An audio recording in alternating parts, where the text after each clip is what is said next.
The world is under attack.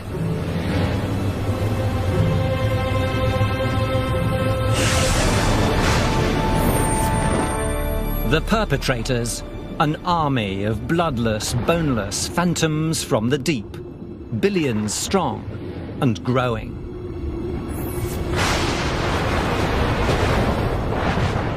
They're wreaking havoc on our infrastructure.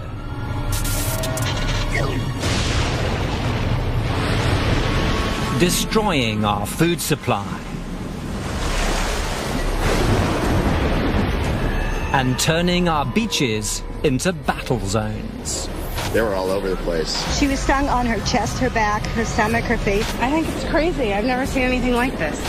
The invasion has arrived.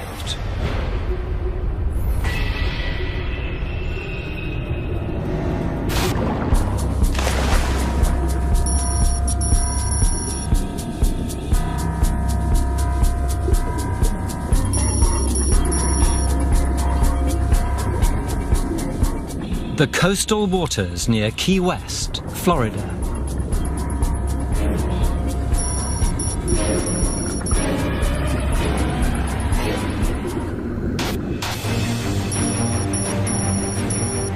Open the dive surface valve, breathe in through your mouth and out through your nose. Combat divers with the US Special Forces are heading out on a routine training dive, an exercise these soldiers have completed many times before. Prepare to enter the water. Ready, set, go.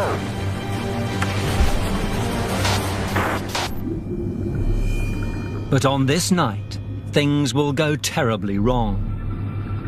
There's something deadly lurking in the deep.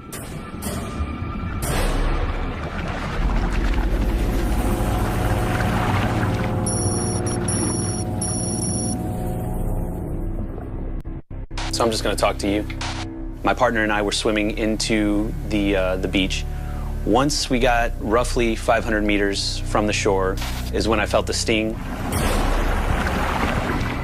I kind of stopped and swept at it.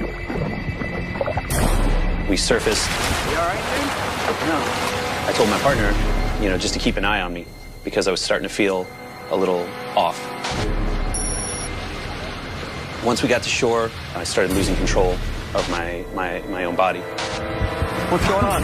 Talk to me. Sergeant First Class William C. Plagg, Jr. Hey, talk to me. What happened? Where does it hurt? When I arrived, he started having difficulty breathing. It's starting to hurt everywhere, Just my arms back, and legs. It was definitely not a dive injury.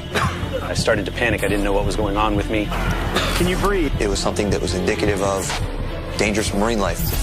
Hey, give me the ambulance over here. Talk to me. Where are the cramps at? Transported him back to the aid station very quickly. Breathe normally. Medics have seen this dangerous cluster of symptoms before. It's normally associated with jellyfish encounters thousands of kilometers away in Australian waters. They call it Irukandji syndrome. Excruciating, crushing, backbreaking pain. Opiates at maximum doses are not enough. Probably 10 to 15 minutes after the initial sting, and that's when the pain really started to hit. Let's get an IV on. And let's go ahead and do Valium and fentanyl. Let's go ahead and control the symptoms. An agonizing experience, which can be fatal. Full leader wide open. Is it any better after the fentanyl and the Valium? Has it backed off a little? No? I don't remember much. Everything's kind of fuzzy. I remember in incredible amounts of pain. Captain Jason Smith, I'm the diving medical officer here. The classic presentation is low back pain, then shortly radiates to the abdomen, sometimes can go down into the groin itself, followed by agitation, nausea, vomiting, and a feeling of impending doom. The debilitating symptoms can linger for months. Up to a month and a half out, I was still having trouble.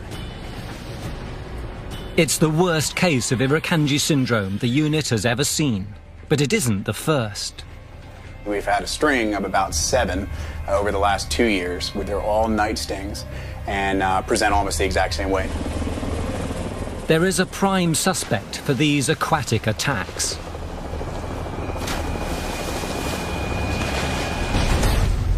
Jellyfish have been around for 600 million years. Of an estimated 30,000 species pulsing through our oceans today, most are venomous. And jellyfish can cause mayhem in other ways.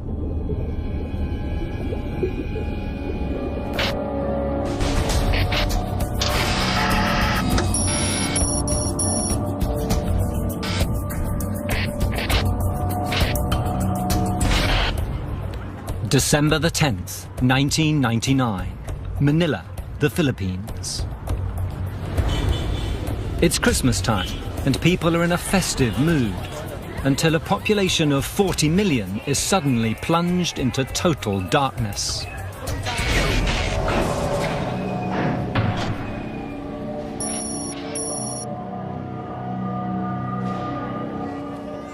The 10-hour-long blackout cripples the capital of Manila and sparks rumors of a military coup or terrorist attack.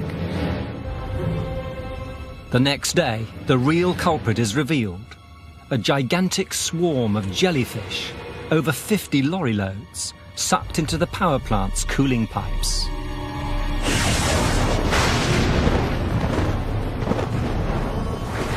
Around the globe, jellyfish populations are exploding.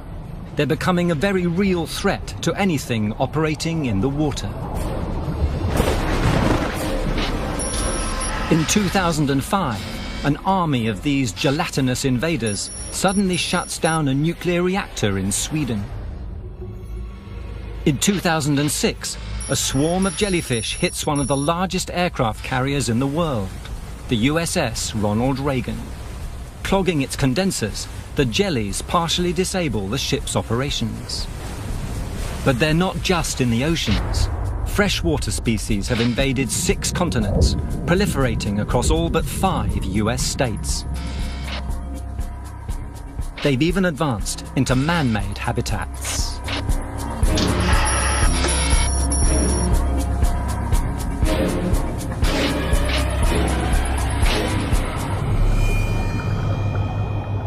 This island quarry is infested with mastigas, a species normally found in the southern Pacific Ocean.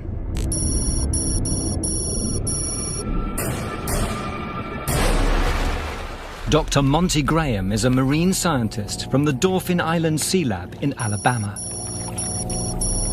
For him, the mastigas in this man-made quarry are more evidence of what jellyfish are capable of.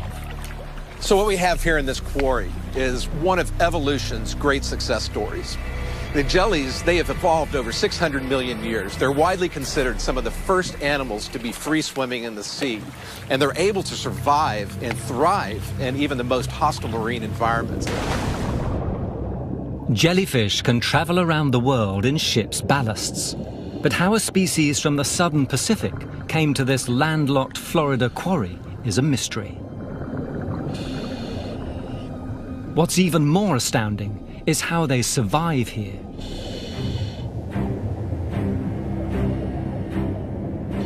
The mastigas have mastered the ultimate challenge. They thrive in this man-made environment without the need of an external food source. These animals live off algae they harvest inside their body. It's this unique relationship that allows these jellyfish to take advantage of this particular environment. They just need to make sure the algae get enough sunlight. And that's why they all swim upside down, resting on the bottom like gardeners, collecting the sunlight.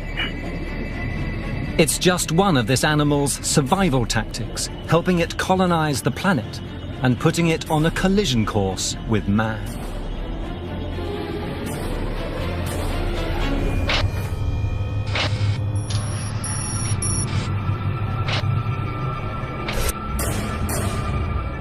This is one of the world's longest animals, with tentacles stretching over 35 meters.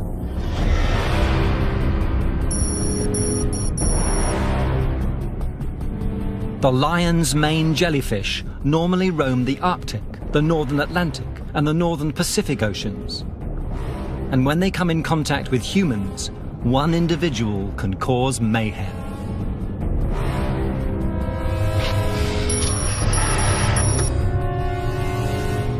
July the 21st, 2010. A 23-kilo lion's mane turns the shallow waters of Rye Beach, New Hampshire, into a stinging soup. The jellyfish was first spotted just off that jetty, and at first, lifeguards thought it was just a log. 150 people suffer poisonous stings. My daughter was screaming. We were trying to figure out what was wrong with her. She was stung on her chest, her back, her stomach, her face. Park staffers will be on the lookout just in case the jelly has any friends, but the beach will be open tomorrow. In Rye, New Hampshire, I'm Mary Saladin, News Center 5. Jellyfish encounters are on the rise around the world. 10-year-old Rachel Shardlow was tangled in the jellyfish tentacles. These are the marks the box jellyfish left on Rachel Shardlow's leg. A jellyfish that brought a painful end to one... Injuries on her arms and legs. And now a new threat is invading from southern waters. New Smyrna Beach, Florida. Dozens of surfers greet the morning waves and get a painful surprise. My whole arm swelled. You can definitely see fluid hanging out of the elbow, you know, and each one of these had blisters on them and raised about that much off the skin. Extreme pain. It's being shot with a gun, you know, hit with a blowtorch or something. Their attackers are later identified as box jellyfish. Beach patrol officers who've worked this area for 25 years told me today they've never seen a box jellyfish in this area before. Normally confined to the Indian Ocean and the West and Central Pacific, box jellies are the world's most venomous jellyfish, responsible for hundreds of deaths across the globe. If these marine monsters are on the move, we have good reason to be very afraid.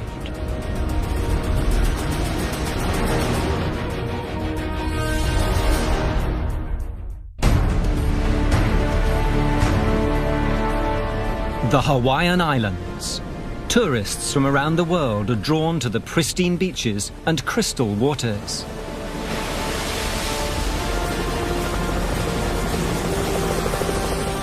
But there's trouble in paradise. The threat, an invader no bigger than your hand.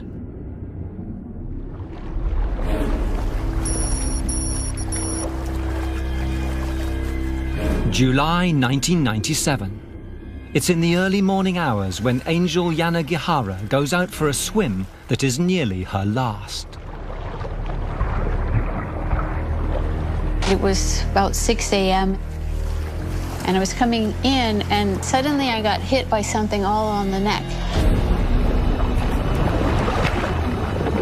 And I thought, oh my God, what is this? Tentacles reach around her arms and legs, unleashing a barrage of stinging cells. Microscopic harpoons blast into her skin. It was like thousands of tiny burning needles, almost like an electric shock. It's far worse than any other jelly sting I'd ever felt. And I've experienced an extreme amount of pain. As the venom seeps into her bloodstream, it attacks the cells that carry oxygen, wreaking havoc on Angel's cardiovascular system.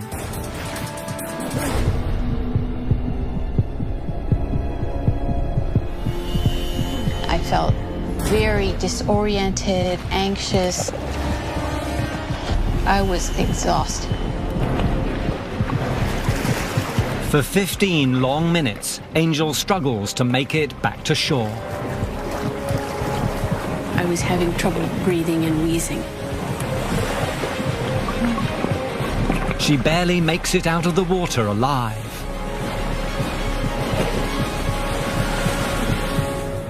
And the next thing I knew, I was in an ambulance. Angel's story is the tip of the iceberg. In recent years, Waikiki Beach has become a minefield. October the 30th, 2010. There is danger lurking. More than 200 people were treated for stings in the waters off of Waikiki.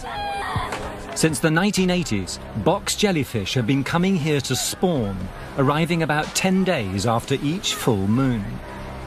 The those stings can be very, very nasty. They sting more people here than anywhere else in the world.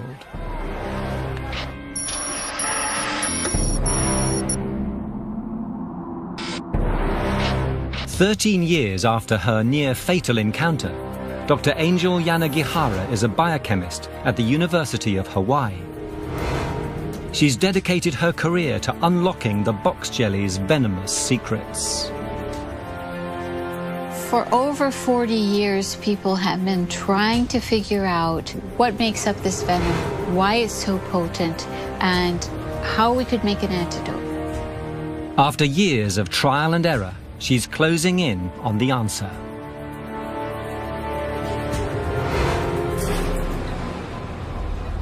It's the peak of the box jelly's monthly influx. To test her cure, Angel wants a sample of the most potent animals, those which haven't been weakened by a long swim to shore. It definitely is a little outrageous to presume that we could find a tiny little jellyfish in 4 square miles of ocean. Her mission is difficult and dangerous. We're talking about being offshore in, 40 to 200 feet of water at night. There's sharks. So this isn't the kind of thing one does lightly. Watch your computer, and I'll just tap you on the shoulder if we're, because you're going to be looking for the jellies more so, and I'll be watching the depth and stuff. The divers make sure they're completely covered to avoid any stings. But the suits can't protect them from everything in the nighttime ocean.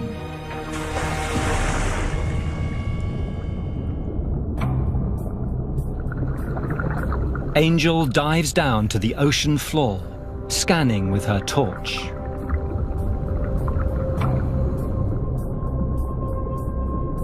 Translucent jellies should reflect in her light, but they are proving elusive.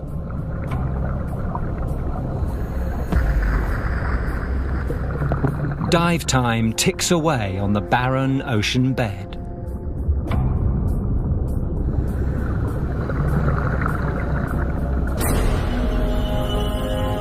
Then a familiar shape glints at the surface. Suddenly we were in the midst of a whole group of jellies swimming towards the shore, more than a kilometer offshore. It was really remarkable. It was completely unexpected. Far from being mindless blobs drifting at the whim of the ocean, box jellyfish swim with purpose at about the same speed a human walks. These are heading towards the lights of Waikiki Beach.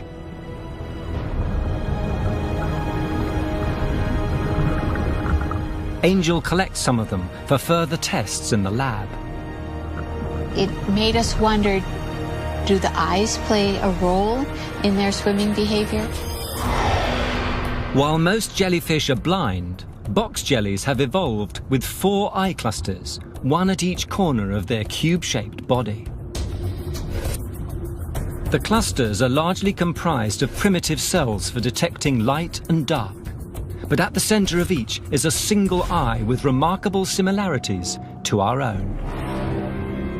A pupil, an iris, a cornea, a lens, and a retina. This is astonishing. Which they can rotate to see in any direction. It doesn't make sense. What can you do with such a complex eye without a brain? Angel's designed an experiment to find out, and the results are clear. It's pretty impressive. These invaders may be smarter than anyone suspected.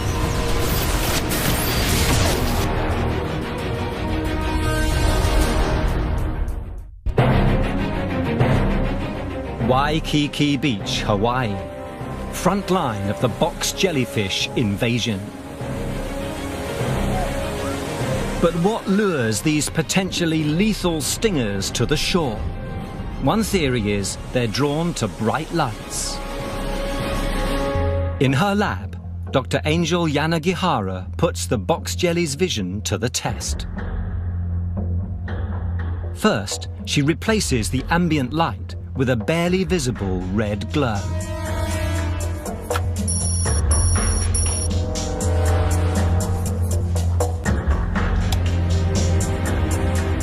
That's really bizarre.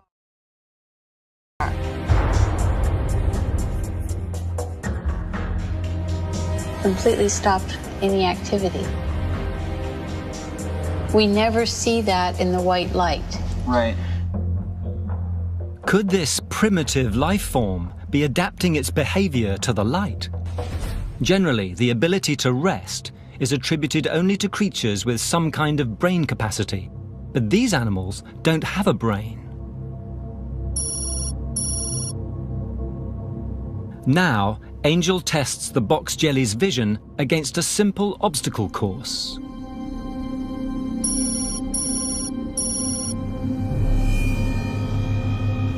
Here they come.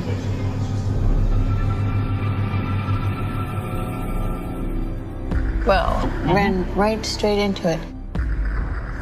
Another collision behind? It's not like anything they would encounter in the natural world, and they're clearly having trouble. But when Angel swaps the clear tubes for opaque ones, it's a completely different story. You see how it slowed down and is avoiding the obstacle altogether? This one came in, almost grazed it, and then made a last-minute navigational correction. It's pretty impressive. So they seem to be able to perceive the obstacle and then alter their body pattern so they can swim around it. But something else is happening in the tank, something which goes beyond this simple test of vision. We've been watching them now for about 10 minutes, and what's really interesting to me is, are they learning this obstacle course? Not only are they making decisions, they're quickly improving their skills. They don't have a brain, they have a neural network. So how do they process that? How are they capable of this kind of remarkable behavior? Does the box jellyfish really exhibit intelligence? Can it learn about new environments? And if so, how can we stop it when it heads towards our shores?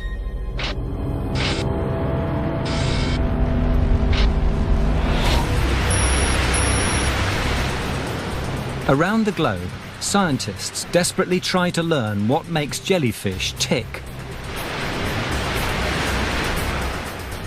Monterey Bay Aquarium in Central California. More than a tourist attraction, it's a cutting-edge research facility.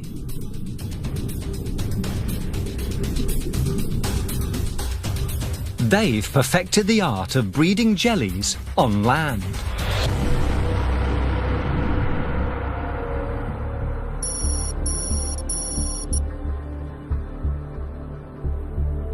It is amazing for how long jellyfish have been around, how little we know about them, their life cycles, what makes them reproduce.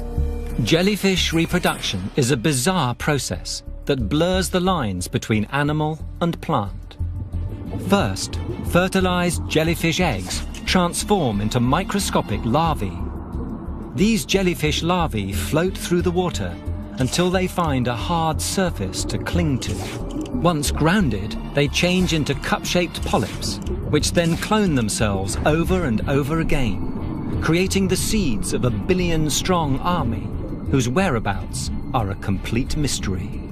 They say that we know more about outer space than the deep sea, and so the polyps are out there living somewhere on the ocean floor, and we don't know where most of them are. They can sit dormant for years, probably even decades. Then, when conditions are just right, the polyps begin to grow. They elongate and segment into a stack of baby jellyfish. If we look closely, we can see them right here. A pulsing brood of alien-looking life forms. And then one at a time, the baby jellyfish will release and swim away and grow up into adult medusae. It's the birth of a new jellyfish swarm, and researchers here have discovered how to trigger this process at will. One of the best ways is to change the temperature of the water. Biologists suspect that global climate change may be contributing to the escalating numbers of jellyfish. But there are other factors too. The natural order of the oceans is under threat, and the jellyfish is perfectly poised to move in. The Gulf of Mexico. May the 19th, 2009. A remote control vehicle captures some shocking video 900 meters below the surface. A rare deep-sea jellyfish never before seen in these waters. With its paddle-like arms, the 6-meter-long Stygiomedusa gigantea clings to the base of an oil exploration platform. It seems there's no underwater landscape the jellies can't invade. Man-made structures in the Gulf of Mexico make for a perfect breeding ground. In 2000, the Gulf of Mexico is overrun by millions of Australian spotted jellyfish, devastating the fishing industry.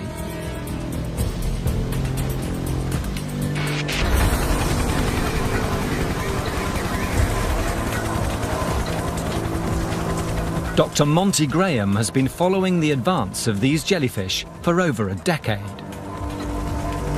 We're hovering over the Mississippi River at the mouth where it enters the Gulf of Mexico. It's an area where jellies have thrived for at least 20 years. The Gulf is the perfect staging area for a jellyfish invasion because vast patches of the water have become virtual dead zones. The Mississippi River is applying nitrogen that comes from farmlands, and this is causing low oxygen areas. What happens first is the nitrogen runoff creates giant blooms of algae. Algae-eating bacteria then suck the oxygen from the water, leaving it inhospitable to most marine life, with one notable exception. But jellies, because they're mostly water, have the ability to carry their oxygen within this layer of highly watery jelly material.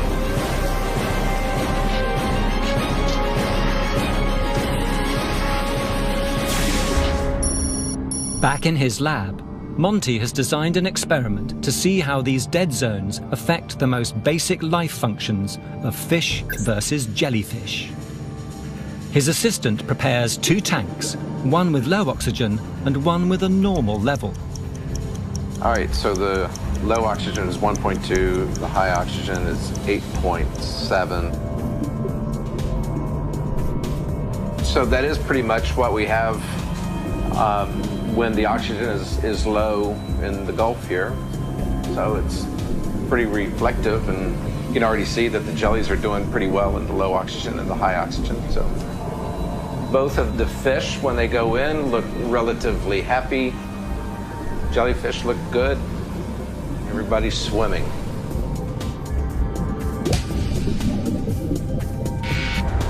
But soon the fish in low oxygen isn't faring so well. It can't leave like it might in the Gulf, so it grows still, trying to conserve energy. You can already kind of see that this fish is behaving a little bit differently than this fish over here.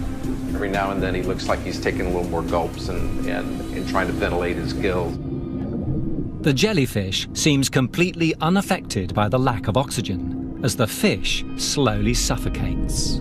The jellyfish on both sides seem to be about the same. So advantage jellyfish and disadvantage fish.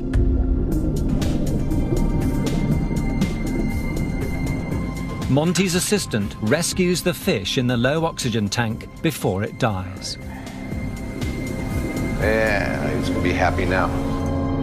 Nature doesn't show the same mercy.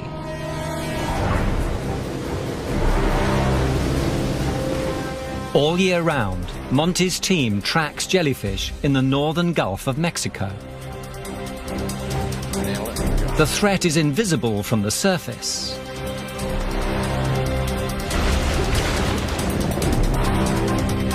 But enter the world below, and the magnitude of the onslaught is revealed. Every spring and summer, enormous swarms of moon jellies bloom here, before spreading into ecosystems that are no longer hospitable to other life forms. It's a thin layer of jellyfish that can extend for hundreds of kilometers. I think we know what the magnitude of the problem is, that the oceans are sick, and the symptom of the oceans being sick include an overabundance of jellyfish, more frequent blooms, larger blooms. From the South Pacific Seas to the northern Atlantic Ocean, there are some 150 dead zones in the world, and their number is growing. From these human-induced breeding grounds, billions of jellyfish emerge, looking for food and moving in on our turf. The future of our fishing industry is in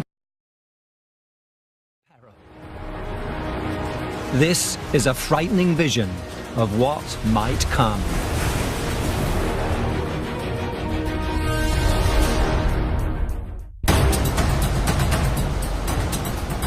A jellyfish invasion is putting the world's fishing industry in peril, and the fishermen of Southeast Asia are on the front line. Their nets are full, but not with fish. These are noteworthy, the most colossal jellyfish species on the planet, weighing twice as much as a man. For the past 10 years, they've been swarming the region in their millions. Jellyfish researcher Dr. Monty Graham has travelled halfway around the world to see these giants in the flesh. He's with a team of Korean scientists at the tip of the Korean peninsula in the East China Sea. They're heading straight into the enemy's tentacles.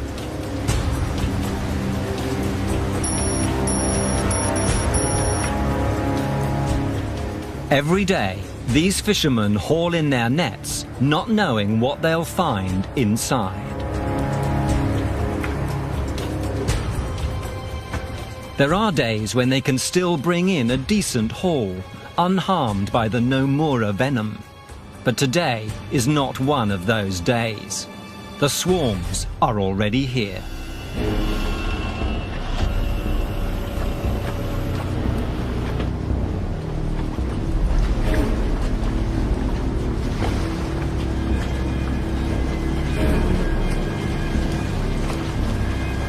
See a few fish that are flopping around and alive, but it's been sitting there so long, and the rest of these are sitting there so long. Anything dead or dying has probably been tainted with Nomura venom or suffocated under their weight. Hundreds of fish, enough to feed an entire village, completely gone to waste. A small fraction of the fish are even useful to them, so it's really a lot of effort for them to come out here and fish and then have this happen. I've seen pictures where it's really bad and the devastation on the fisherman's face, but to actually sit here and you can guess how long it would take for them to actually go through the fish without the jellyfish, and this is, wow. The crew hack through the Nomuras to get to the surviving fish. It's thought a combination of overfishing and pollution has led to this population explosion. But to be sure, they need to know more about Nomura reproduction. So we have to go down, get a jellyfish, bring it back, get the eggs or the sperm off of it, and make our own jellyfish babies in the lab. Hopefully this will help us understand what makes this population boom. Monty is determined to collect a Nomura for his research, but it's going to be a challenge. See how the viz is. I'll try to pick a spot. He has to capture one of the giants while avoiding its meter-long stinging tentacles.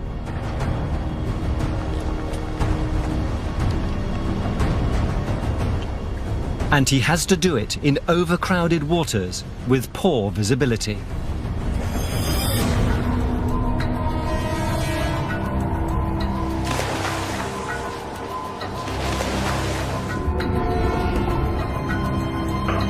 These guys look way bigger underwater. No more venom isn't as toxic as a box jelly's, but it's still very painful and has been known to cause a dangerous buildup of fluid inside a victim's lungs. You would never expect this looking down into the water. It's really an impressive sight. Some encounters have been fatal. Monty must be cautious.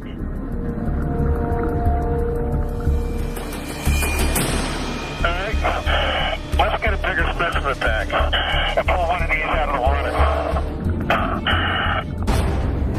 Let's try this one over here.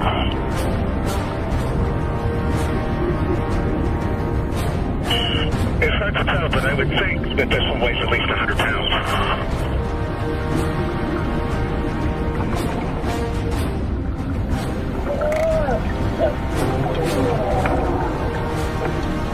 Okay, let's try again.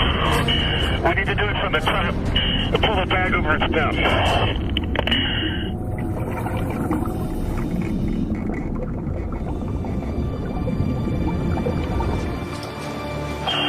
Okay, we got this one. Out of its domain, the great jelly melts into a watery pile of goo, but its stinging tentacles are still armed and dangerous. This is the part that hurts.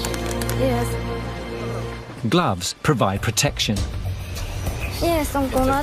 Do you know if this is a male or a female just from looking at it? Oh yes, maybe male. It's male, yeah, because of the very light color. Yeah. They collect sperm to breed the jellyfish back in the lab. Nomura reproduction is key to its booming population. The gel layer here, and let's pull it up. What always fascinates me about jellies is that they are essentially one cell layer thick on these two surfaces. And this is about 96% water. 96%. So these guys can get huge with very little energy. With this ecosystem's food chain already depleted from overfishing, it's feared these swarming giants could squeeze out other life forms completely. Nomura's jellyfish is the poster child for what might be happening in our oceans when we do the things that we do as humans that change the system in a way that favors jellies. But this could just be a sign of what's to come. Off the California coast, scientists discovered that the jellyfish invasion isn't limited to the world's coastal waters. They're swarming in the open ocean as well.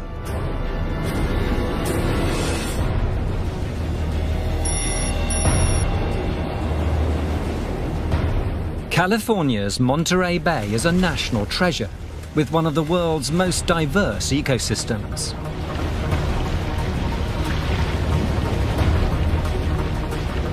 But this marine sanctuary might soon be overrun.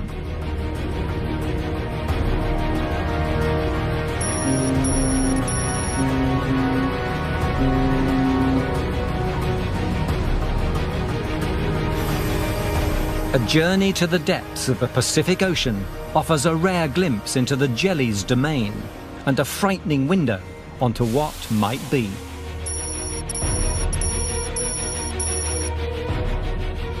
Every week, these scientists send a robotic submarine more than 3 kilometers into an underwater canyon.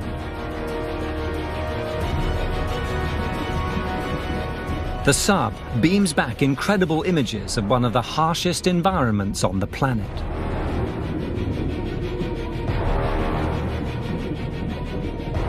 There's no light, barely any food, and the water pressure is so intense it could kill a man in seconds. And still, the jellyfish are thriving.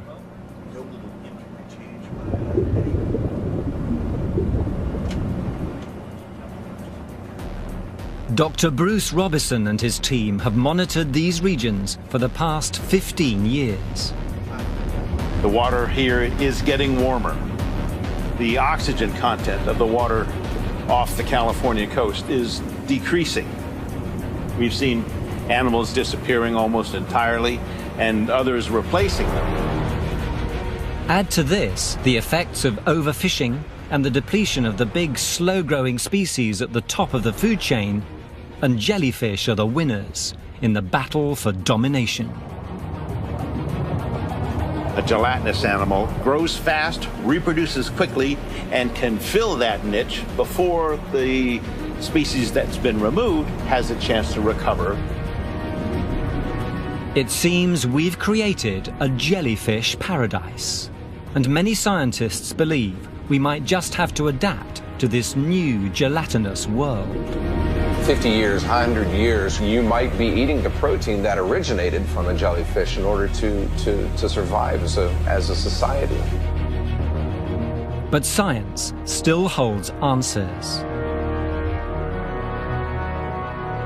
Dr. Angel Yanagihara may have finally found a blocker to the perilous box jelly sting. And she believes this ancient creature may also hold the key to some medical innovations. You have an ancient collagen that we could potentially use in clinically relevant ways to design better smart band-aids, wound healing agents. So we have an animal that can, hurt us and get our attention and be a nuisance, but also could bring us a whole new tool set that can help us. After all, jellyfish have had 600 million years to perfect their survival skills. Our particular life form can only exist within pretty finely delimited conditions, whereas this ancient life form is far more robust and resilient. They were one of the first creatures to freely roam the planet. They have survived catastrophic changes that wiped out almost all life on Earth. They thrive in the most extreme environments, from the icy waters of the Arctic to the heat of toxic ocean vents. No matter what our future holds, they are here to stay. Tomorrow afternoon at 1, another chance to catch Tim and Tickle's secret Appalachian Summit meeting in all new Moonshiners. Next today, Mike Brewer's under attack in Afghanistan in frontline battle machines.